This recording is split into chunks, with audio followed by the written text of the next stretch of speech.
നമസ്കാരം. നിത്യജ്യോതിഷത്തിലേക്ക് എല്ലാ മാന്യ പ്രേക്ഷകർക്കും സ്വാഗതം. 2024 നവംബർ മാസം 19-ാം തീയതി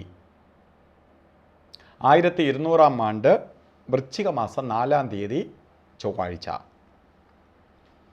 ചൊവ്വാഴ്ചയാണ്. ഇന്നത്തെ നക്ഷത്രം തിരുവാതിര നക്ഷത്രമാണ്. തിരുവാതിര നക്ഷത്രം പൊതുവേ നല്ല നക്ഷത്രമാണ്.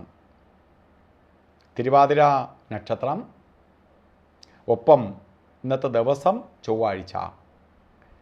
നക്ഷത്രം അനുകൂലപ്രദമാണെങ്കിൽ പോലും ആഴ്ച നമുക്ക് അനുകൂലപ്രദമായ ആഴ്ചയല്ല.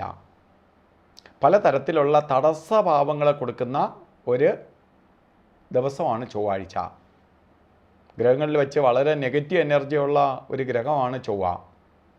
അപ്പോൾ ചൊവ്വയുടെ ബന്ധം നിൽക്കുന്ന കാലഘട്ടമാണ് ഇന്ന് നടന്നുകൊണ്ടിരിക്കുന്ന സമയം.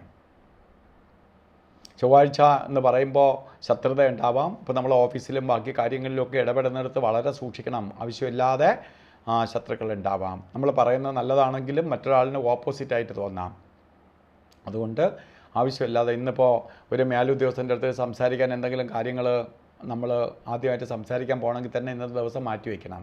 കാരണം നമ്മൾ നല്ല രീതിയിൽ നല്ല മനസ്സോടുകൂടി പറയണമെങ്കിലും പുള്ളിക്ക് നമ്മളുടെ അതൃപ്തി ഉണ്ടാവാം. അതുപോലെ കീഴ് ജീവനക്കാരോട് സംസാരിക്കുന്നിടത്തും സൂക്ഷിക്കണം. അവരും നമ്മൾ പറയുന്നതിനെ തെറ്റിദ്ധരിക്കപ്പെടും. അപ്പോൾ ശത്രുതയ്ക്ക് വഴിതെളിക്കും, അത് വച്ച് പിന്നെ പെരുമാറും. അതുപോലെ ആകിലും ശുഭകാര്യങ്ങൾക്ക് ഇറങ്ങാതിരിക്കുന്നതാണ് ഉത്തമം. കാര്യങ്ങൾ നടന്നുള്ള കാര്യങ്ങൾ ചെയ്ത് റൊട്ടീനായിട്ട് പോകുന്നതല്ലാതെ പുതിയ പുതിയ സംരംഭങ്ങളിൽ ഇന്ന് കൈവയ്ക്കാൻ കൊള്ളത്തില്ല.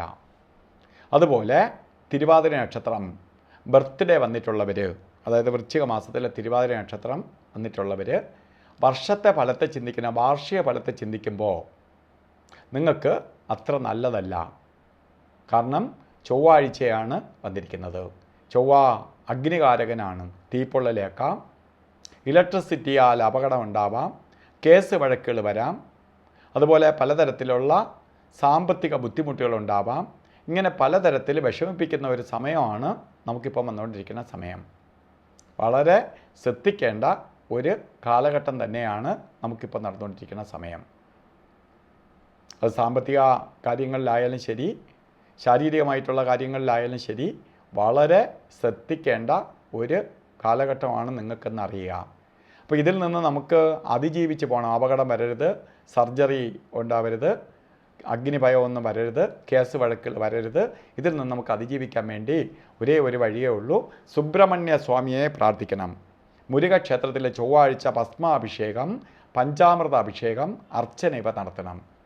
അങ്ങനെ സുബ്രഹ്മണ്യ സ്വാമിയെ എത്രത്തോളം പൂജിച്ച് പ്രാർത്ഥിച്ച് കൊണ്ടുപോകാമോ അത്രയും നിങ്ങൾക്ക് ദോഷം കുറയും.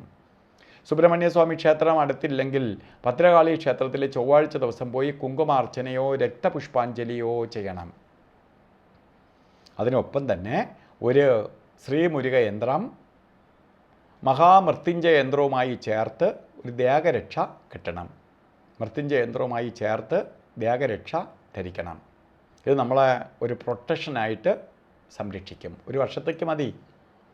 അത് കഴിഞ്ഞാൽ ഒന്നും ഇട്ടില്ലെങ്കിലും കുഴപ്പമില്ല. ദേഹരക്ഷയായിട്ട് പേഴ്സിലോ ശരീരത്തിലോ കെട്ടി ഉണ്ടാവണം. അതുപോലെ ഇന്നത്തെ ദിവസം ഓരോ കാര്യത്തിന് ഇറങ്ങുമ്പോൾ നല്ല ദിവസമല്ല എങ്കിൽ പോലും രാവുകാലത്തിന് പ്രാധാന്യം കൊടുക്കണം. 3 മണി മുതൽ 4:30 വരെയാണ് രാവുകാലം കലണ്ടറിൽ ഇട്ടിട്ടുണ്ടെങ്കിൽ പോലും ഏകദേശം സെയിമായിട്ട് ഉള്ള പീരീഡാണ് വന്നിരിക്കുന്നത്. 3 മണി മുതൽ 4:30 വരെ തന്നെയാണ്. അതുപോലെ നമുക്കൊരു കാര്യത്തിനും ഈ സമയത്തിൽ തന്നെ ഏറ്റവും കൊള്ളാത്ത 2 സമയങ്ങളാണ് ഗുളികകാല സമയവും യമകണ്ഠകാല സമയവും. അതിൽ ഗുളികകാല സമയം വരുന്നത് 12:10 തൊട്ട് 1:36 വരെയും യമകണ്ഠകാല സമയം വരുന്നത് 9:17 തൊട്ട് 10:43 വരെയും. ഈ 2 സമയങ്ങളും ഒരു ശുഭകാര്യത്തിനും എടുക്കരുത്. അതുപോലെ ഇന്നും നമുക്ക് അഭിജിത്ത് മുഹൂർത്തം, നമുക്ക് ചില കാര്യങ്ങൾ ഇന്നത്തെ ദിവസം ചെയ്തില്ലെങ്കിൽ ചെയ്യാൻ പിന്നെ പറ്റാതെ വരും. ചില ഡോക്യുമെൻറ്റിൽ ഒപ്പിടേണ്ടി വരും. ചില ആളുകളെ ഇന്ന് മീറ്റ് ചെയ്താലേ പിന്നെ അവരെ കാണാൻ പറ്റത്തുള്ളൂ. അങ്ങനെ ഒരു സമയം വരികയാണെങ്കിൽ ആകിലും അഭിജിത്ത് മുഹൂർത്തത്തിന് പ്രാധാന്യം കൊടുക്കുക. 11:46 തൊട്ട് 12:34 വരെ 48 മിനിറ്റ് നേരം അഭിജിത്ത് മുഹൂർത്തത്തിന് സമയമുണ്ട്. ഈ സമയം നിങ്ങൾ തിരഞ്ഞെടുക്കുക. അതുപോലെ ഇന്ന് ഓരോ കാര്യത്തിന് പോകുമ്പോഴും റെഡ് കളറിലുള്ള വസ്ത്രവും കൂടി വസ്ത്രധാരണത്തിൽ ഉൾപ്പെടുത്തുക.